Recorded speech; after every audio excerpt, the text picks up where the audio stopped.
Hello and welcome to all. आज के इस वीडियो में हम एनसीईआरटी साइंस क्लास 7 के chapter 8 winds, storms and cyclones के बारे में जानेंगे। विंड्स मीन्स होता है पवन, स्टॉर्म्स मीन्स तूफान और साइक्लोन मीन्स होता है चक्रवात। तो चलिए इस चैप्टर में क्या क्या बताया गया है देखिए। Odisha was hit by a cyclone with wind speed of 200 kilometre per hour on 18 अक्टूबर 1999। यानी ओडिशा में जो साइक्लोन आया था वो 200 किलोमीटर प्रति घंटे की स्पीड से, उसका जो पवन यानी वहाँ जो हवा की स्पीड थी वो कितनी थी, 200 किलोमीटर पर आवर। और ये जो साइक्लोन है यानी ये जो चक्रवात है जो उड़ीसा के तट पे आया था वो कब आया था, 18 अक्टूबर 1999 यानी 1999 में ये चक्रवात आई थी, ये जो साइक्लोन था। फिर नेक्स्ट क्या बताया कि the cyclone smashed 45,000 houses making 7 lakh people homeless. ये जो साइक्लोन था उसने इस साइक्लोन की वजह से 45,000 जो घर थे वहाँ के वो तहस नहस हो गए थे और इसके कारण वहाँ के 7 लाख लोग जो है वो बेघर हो गए थे, होमलेस हो गए थे। नेक्स्ट देखिए क्या दिया है कि on 29 October the same year a second cyclone with wind speed of 260 km per hour hit Orissa again। यानी फिर सेम ईयर में यानी फिर 1999 में ही ओडिशा में 29 अक्टूबर को, फिर उसी साल यानी 1999 में 29 अक्टूबर को wind speed 260 kilometre per hour की स्पीड से, यानी जो हवा की गति थी, पवन की वहाँ की गति थी वो 260 किलोमीटर पर आवर की स्पीड से उड़ीसा में फिर से साइक्लोन आया। It was accompanied by water waves about 9 metres high. इसमें जो पानी का वेव था, जो समुद्र तट पे जो पानी के वेव थे वो 9 मीटर हाई ऊंचे चले जा रहे थे। इतना तेज वो साइक्लोन्स था उस टाइम का, जिसमें वाटर का वेव भी कितना हाई जा रहा था, 9 मीटर हाई जा रहा था। Thousands of people lost their lives. मतलब ये जो साइक्लोन आया था उसमें हज़ारों लोगों ने अपनी जान गंवा दी। Property worth crores of rupees was destroyed. लोगों की प्रॉपर्टी भी बहुत ज़्यादा बर्बाद हो गई, लगभग करोड़ रुपए लोगों के बर्बाद चले गए साइक्लोन्स की वजह से। The cyclone affected agriculture, transport. इस साइक्लोन ने, जो उड़ीसा में साइक्लोन आया था उसकी वजह से एग्रीकल्चर भी अफेक्ट हुआ, वहाँ के ट्रांसपोर्ट भी अफेक्ट हुए। तो देखिए हमने देखा कि किस तरह ये जो साइक्लोन्स है कितने सारे लोगों की लाइफ को, वहाँ के कम्युनिकेशन सिस्टम को, वहाँ के इलेक्ट्रिसिटी सप्लाई को, सबको ये डिस्ट्रॉय कर देता है यह जो साइक्लोन होता है। और जो लोगों की लाइफ है वो पूरी तरह बर्बाद हो जाती है। लोगों घर से बेघर हो जाते हैं, उनके पास पैसे का अभाव हो जाता है।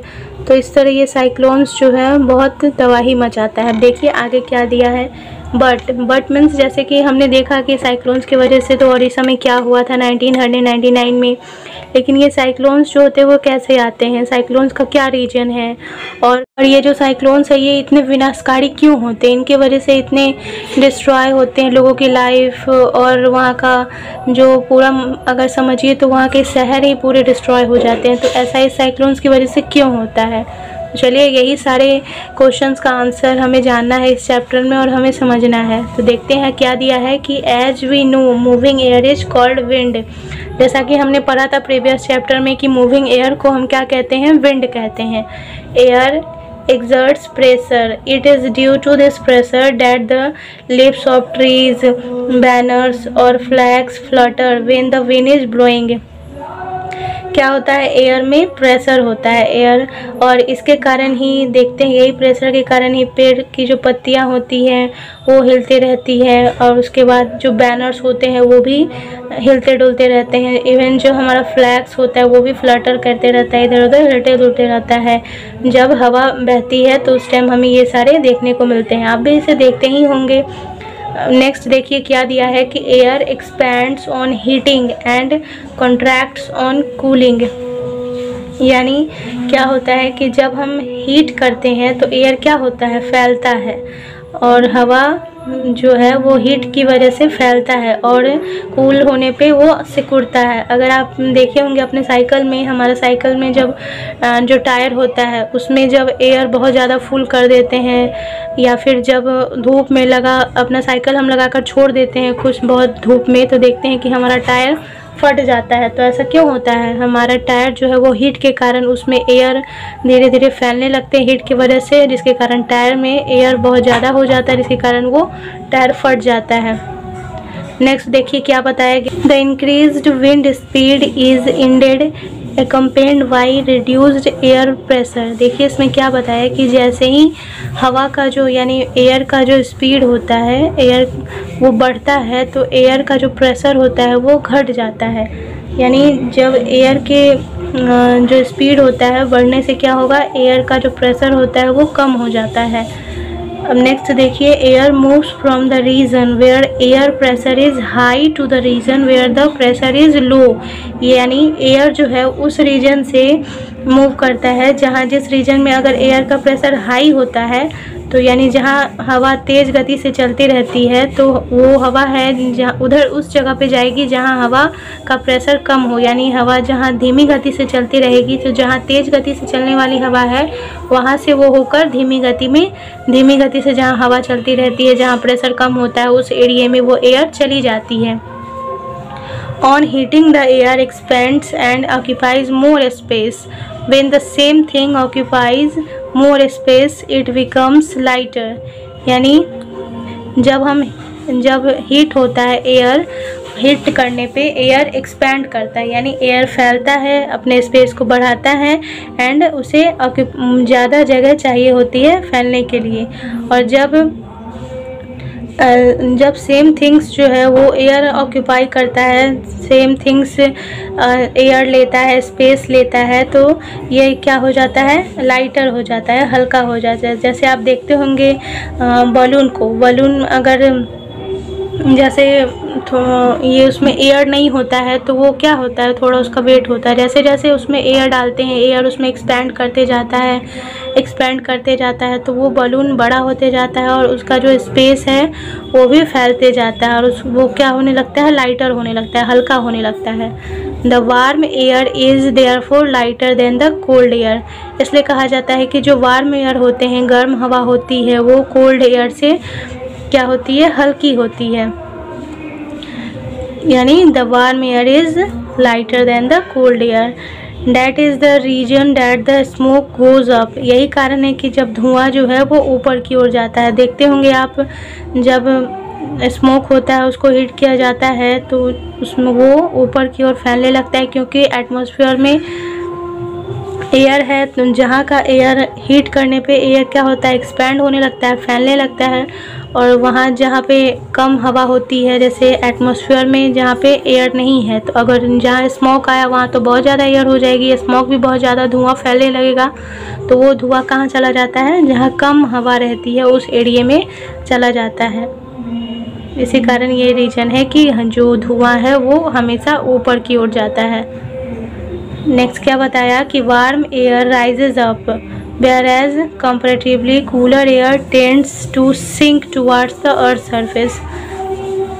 जो गर्म हवा होती है वो राइजेज अप होती है, यानी ऊपर की ओर बढ़ती जाती है। जबकि अगर हम कंपेयर करें इसका जो गर्म हवा है उसका कूलर एयर से कंपेयर करते हैं तो जो ठंड हवा होती है वो सिंक कर जाती है, यानी सिकुड़ी रहती है, नीचे की अर्थ सरफेस की ओर ही आते रहती है। ये जो है जो कूलर एयर ये ऊपर नहीं जाती है, ऊपर की ओर नहीं बढ़ती है।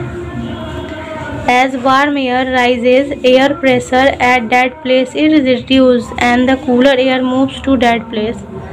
तो जैसे जैसे हम देखते हैं कि वार्म, अगर आप भी देखिएगा कहीं टेम्परेचर कहीं का ज़्यादा होता है, हमने भी पढ़ा था, देखा था सी ब्रिज और लैंड ब्रिज का जो हमने चैप्टर में पढ़ा था उसके बारे में, तो आपने देखा था कि कैसे सी ब्रिज के साइड में जो ठंड हवा रहती है सी की वो चली जाती है लैंड पे, और लैंड का जो गर्म एयर होता है वो चला जाता है सी में। तो उसी तरह इसमें क्या बताया कि as warm air rises air pressure at that place is reduced.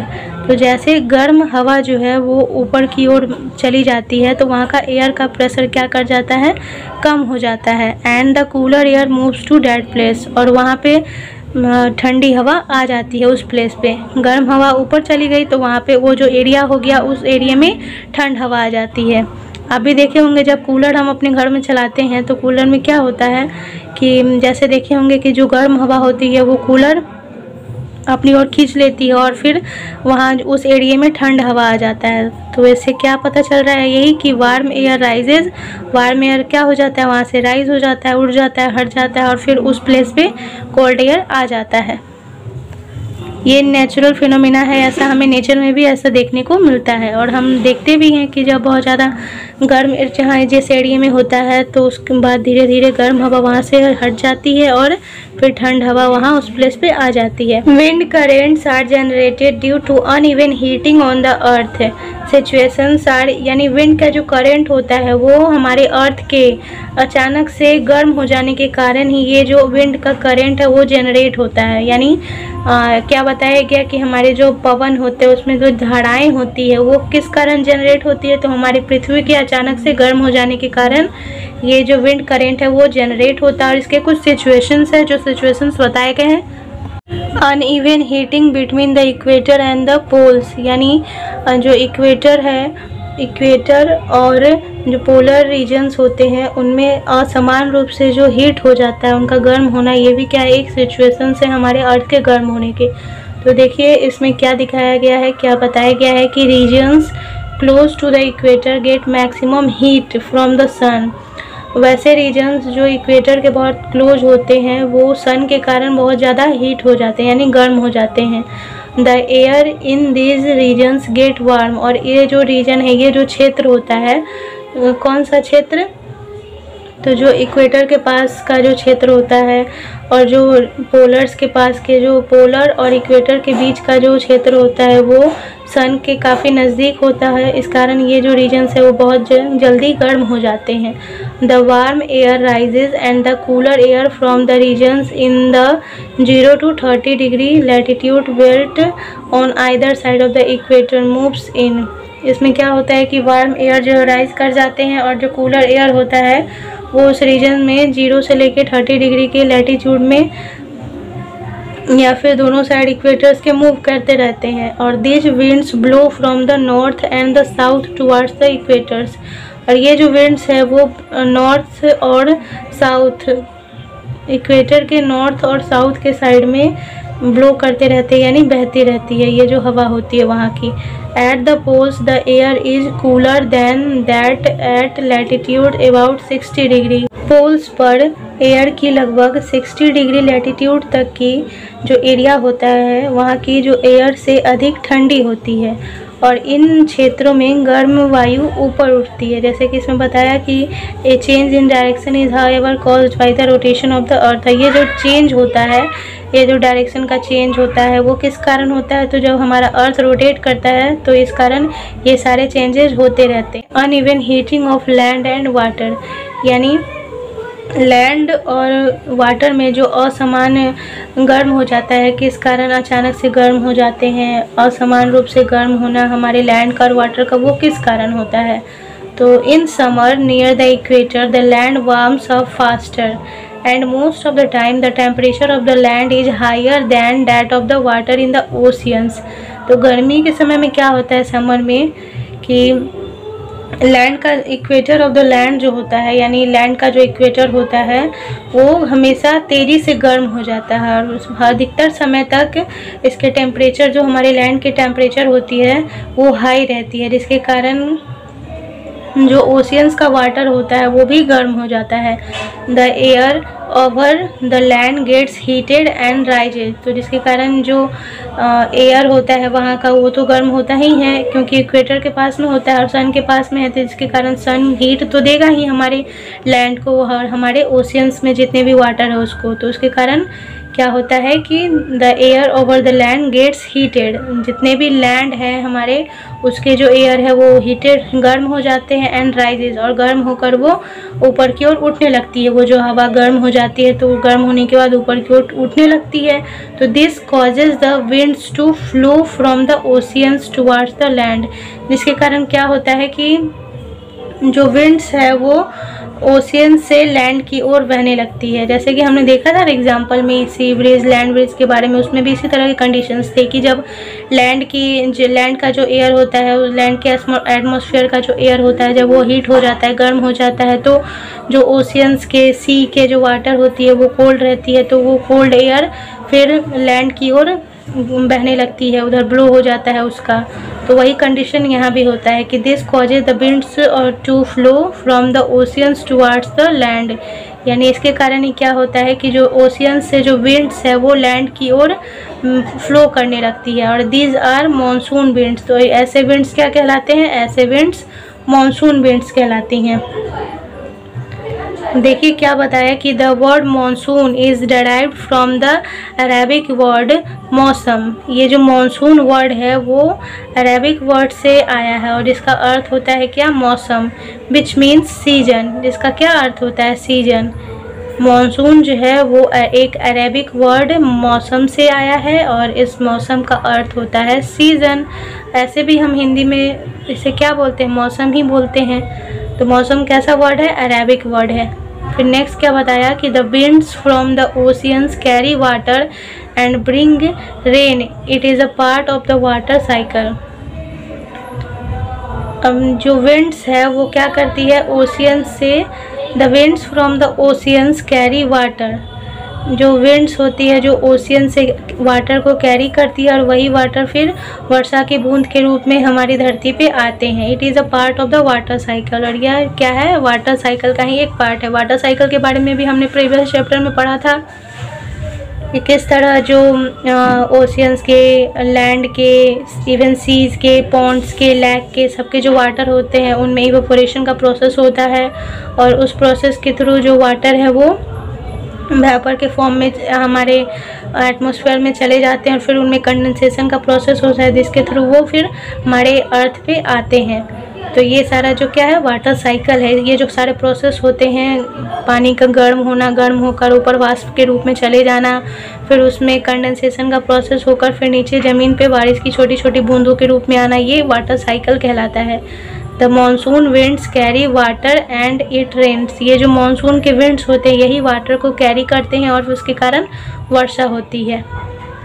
Next देखिए क्या बताया कि clouds bring rain and give us happiness. ये जो क्लाउड्स होते हैं यानी बादल, बादल हमारे लिए क्या लाती है? वर्षा लाती है और जो हमें खुशियाँ देती है। वर्षा आती है तो जिससे किसानों को भी फ़ायदा होता है, उन्हें खेतों में उनके जो फसल होती है वो अच्छे से हो पाती है और हमारा जो नेचर है वो भी बहुत सुंदर दिखने लगता है इस वर्षा के कारण।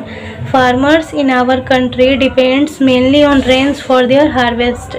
हमारे कंट्री के जो फार्मर्स है वो मेनली किस पे डिपेंड होते हैं?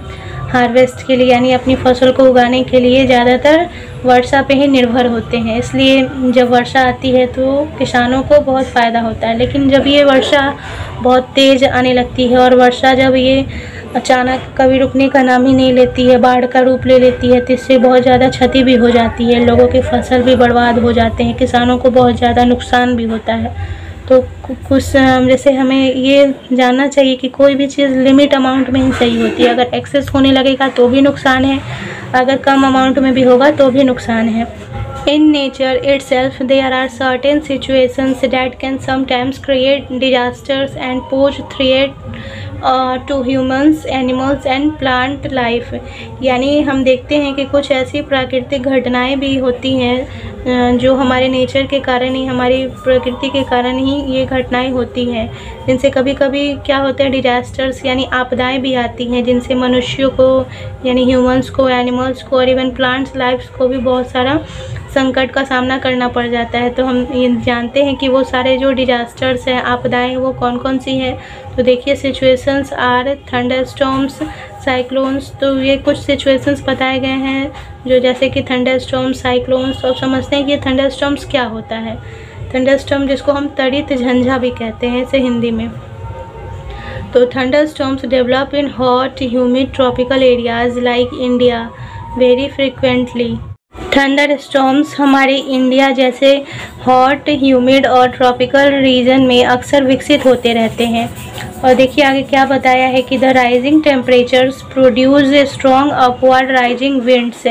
और इसमें जो टेम्परेचर में वृद्धि होने के कारण ऊपर की ओर उठती हुई जो विंड होती है वो बहुत स्ट्रॉन्ग हो जाती है। These winds carry water droplets upward where they freeze and fall down again. ये जो विंड्स जो होती है जो ऊपर उठने लगती है, बहुत स्ट्रॉन्ग हो जाती है, तो ये जो विंड एयर होता है उसमें पहले से जो वाटर के जो ड्रॉप्स प्रेजेंट होते हैं वो अपने साथ ऊपर की ओर ले जाती है, जहाँ टेम्परेचर कम होने के कारण वे क्या होते हैं, फ्रीज कर जाते हैं यानी जम जाते हैं और फिर पुनः नीचे की ओर गिरने लगती है। फिर देखिए क्या बताया कि the Swift movement of the falling water droplets along with the rising air create lightning and sound. और जो ये छोटी छोटी बूंदें जो हैं, गिरती हुई वाटर की बूंदें और जो तीव्र वेव जो होता है उसका जो स्पीड होती है बहुत तेज़ होती है, वो ऊपर उठती है और एयर की जो एक्टिविटीज़ होती है उसके कारण ही ये लाइट यानी थंडर स्टॉर्म्स क्रिएट करता है, जिसके कारण उसके साथ साथ साउंड भी आते हैं। और इसी जो प्रोसेस होता है, it is this event that we call a thunder storm. ये जो सारे प्रोसेस होते हैं उसी को हम थंडर स्टॉर्म्स कहते हैं। इसको एक बार और समझ लीजिए, जैसे कि इसमें क्या होता है कि टेम्परेचर में वृद्धि होने के कारण ऊपर की ओर जो उड़ती हुई विंड है वो बहुत स्ट्रांग हो जाती है और फिर जो विंड है वो एयर में पहले से ही प्रेजेंट होता है। जो वाटर हमारे एयर में जो पहले से वाटर के ड्रॉपलेट्स प्रेजेंट होते हैं उसके साथ ऊपर की ओर उसे ले जाती है, जहाँ टेम्परेचर कम होने के कारण वे फ्रीज कर जाते हैं यानी जम जाते हैं और फिर पुनः नीचे की ओर गिरने लगती है। और जो गिरती हुई वाटर की बूंदें और जो तीव्र वेग होता है उसका, वो ऊपर से उठती हुई एयर की परस्पर क्रिया से जो आपस में जो एक्टिविटीज़ होती है उनकी, उसके कारण ही उसमें क्या होता है, लाइट उसमें आते हैं लाइट, और उसके कारण उसके साथ साथ लाइट के साथ साथ उसमें साउंड्स भी क्रिएट होता है। और यही जो प्रोसेस है, यही जो इवेंट है उसे ही हम क्या कहते हैं, थंडर स्टॉर्म्स यानी तड़ित झंझावत इसे कहा जाता है। आप देखते हैं बिजली जब कड़कता है देखते हैं तो उसमें क्या होता है, लाइट भी आता है और साथ ही हमें साउंड भी सुनाई देता है। तो यही प्रोसेस के थ्रू ये थंडर स्टॉर्म्स हमें दिखाई देते हैं और सुनाई भी देते हैं। अब समझते हैं हम साइक्लोन्स को। तो before cloud formation water takes up heat from the atmosphere to change into vapour. Cloud के फॉर्मेशन से पहले वाटर हीट को लेता है हमारे एटमॉस्फेयर से और फिर उसे वेपर में चेंज कर देता है। When water vapour changes back to liquid form as rain drops, फिर जब वाटर वेपर जो होता है वो फिर रेन ड्रॉप्स के फॉर्म में चेंज हो जाते हैं, लिक्विड फॉर्म में as a rain drops change हो जाते हैं। तो this heat release to the atmosphere warms the air around. तो ये हीट जो है वो हमारे एटमॉस्फेयर में रिलीज होता है और जितने भी एयर होते हैं एटमॉस्फेयर में उसे क्या कर देता है, हॉट कर देता है, यानी वहाँ जो हीट रिलीज करता है जिसके कारण एटमॉस्फेयर वार्म हो जाते हैं, गर्म हो जाते हैं।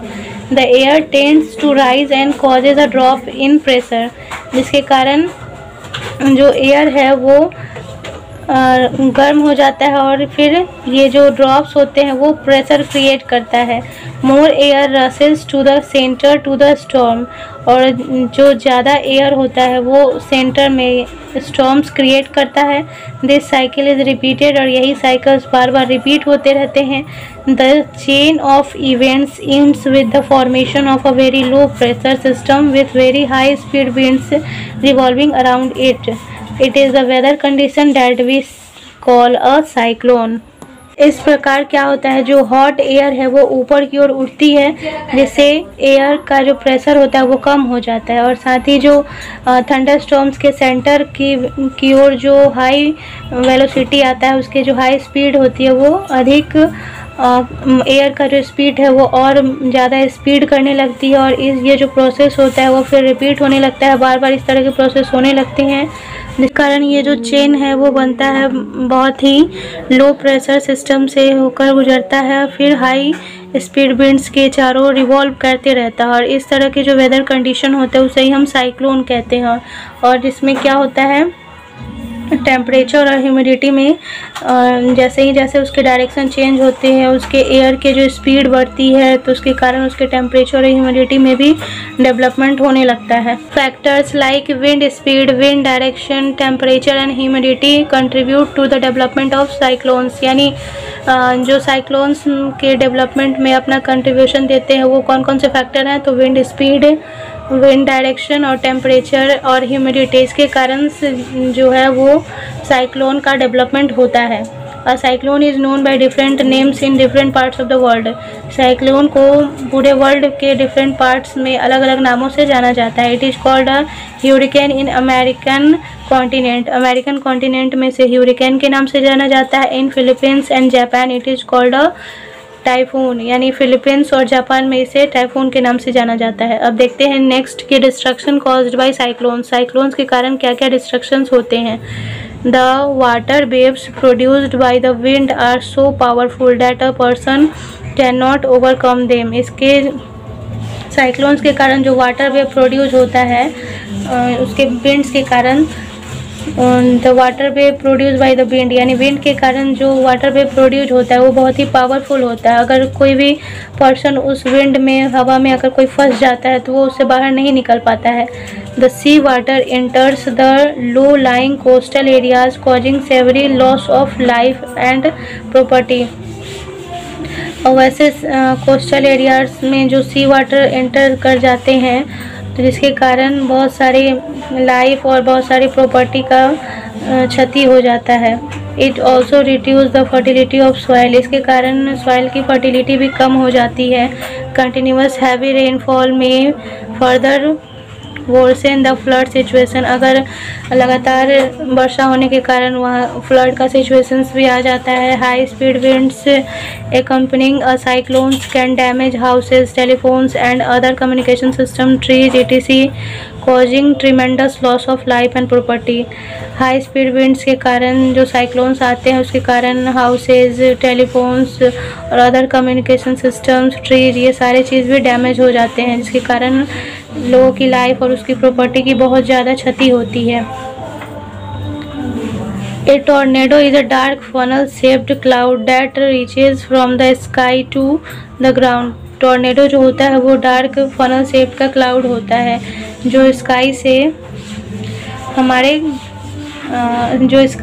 और हमारे ग्राउंड तक पहुंचता है। अब देखिए आगे क्या दिया है कि violent tornado can travel at speeds of about 300 kilometre per hour. जो वायलेंट टॉर्नेडो होता है वो उसकी स्पीड जो होती है वो 300 किलोमीटर पर आवर की स्पीड से ये ट्रैवल करता है। The instrument that measures the wind speed is called an anemometer, यानी वैसा इंस्ट्रूमेंट जिससे विंड के स्पीड को मेजर किया जाता है उसे एनीमोमीटर बोला जाता है। It has become easier to monitor cyclones with the help of advance technology like satellites and radars. अब जितने भी टेक्नोलॉजी एडवांस हो गए, हमारी टेक्नोलॉजी धीरे धीरे डेवलप कर गई है उसके जो कि सैटेलाइट्स और रडार्स है, जिसके कारण इस साइक्लोन्स का मॉनिटर करना, इस साइक्लोन्स के बारे में पता लगाना बहुत ही ईजी हो गया है।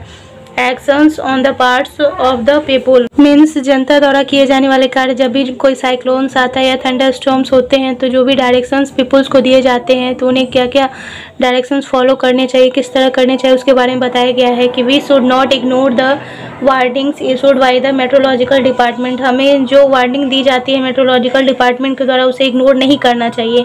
We should make necessary arrangement to shift the essential household goods, domestic animals and vehicles etc to safer places, यानी हमें जितनी भी ज़रूरत की अरेंजमेंट है या फिर जितने भी हाउस होल्ड्स गुड्स हैं यानी ज़रूरत की घरेलू सामान है या फिर जो भी डोमेस्टिक एनिमल्स होते हैं हमारे या फिर व्हीकल्स होते हैं उसे सेफ प्लेस पे रख देना चाहिए कि कभी भी हमें इसकी ज़रूरत पड़ेगी तो हम आसानी से इसकी जान को भी बचा सकते हैं और इसका यूज भी कर सकते हैं। Avoid driving on roads through standing water as floods may have damage the roads and keep ready the phone number of all emergency services like police, fire brigade and medical centres. यानी जब भी road पे हम खड़े होते हैं तो अगर वहाँ पे पानी है या कोई फ्लड आ रहा है, फ्लड के कारण डैमेज हो गया रोड, तो वहाँ पे हमें ड्राइविंग नहीं करना चाहिए और हमें जो भी फ़ोन नंबर है, emergency phone number, phone services जैसे कि पुलिस के, फायर ब्रिगेड के या मेडिकल सेंटर्स के, उस फ़ोन नंबर को हमेशा रेडी रखना चाहिए, अपने मोबाइल में सेव कर रखना चाहिए। अब देखिए क्या बताया कि some other precautions if you are staying in cyclone hit area, और क्या क्या प्रिकॉशंस हमें लेने चाहिए अगर आप साइक्लोन हिट एरिया में रह रहे हो। तो always store drinking water for emergencies, do not drink contaminated water, यानी पीने के लिए पानी हमेशा स्टोर करके रखना चाहिए, किसी भी कंटेमिनेटेड वाटर को नहीं पीना चाहिए। Do not touch wet switches and fallen power lines, यानी जो गीले हाथों से स्विचेस को टच नहीं करना चाहिए, या फिर जो स्विच गीला है उसे भी टच नहीं करना चाहिए। और जो फॉलन पावर लाइंस है, खुले पावर लाइंस है, या पानी में जो तार तैर रही है उसे भी टच नहीं करना चाहिए, जिससे करंट भी आ सकता है और बहुत से लोगों की जान भी जा सकती है। Do not go out just for the sake of fun, या जब साइक्लोन्स आए होते हैं या थंडरस्टॉर्म्स होता है तो हमें बाहर नहीं निकलना चाहिए, मज़े के लिए तो बिल्कुल भी नहीं बाहर जाना चाहिए। Cooperate and help your neighbours and friends, अपने दोस्तों और अपने पड़ोसियों की कोऑपरेट करना चाहिए, उन्हें सहयोग देना चाहिए, उनकी मदद करनी चाहिए। आई होप आपको इस वीडियो से बहुत सारी नॉलेज मिली होगी। अगर आप मेरे इस वीडियो को पहली बार देख रहे हैं तो मेरे इस चैनल को सब्सक्राइब ज़रूर कीजिए और अपने दोस्तों के साथ भी इस वीडियो को ज़रूर शेयर कीजिए। मेरे इस वीडियो को लाइक और इस चैनल को सब्सक्राइब करना मत भूलिए। थैंक्स फॉर सपोर्टिंग, आपने अपना अच्छा सपोर्ट दिखाया है, आप लोगों ने मेरे इस चैनल को सब्सक्राइब भी किया है और मुझे अप्रिशिएट भी करते रहते हो। Thank you.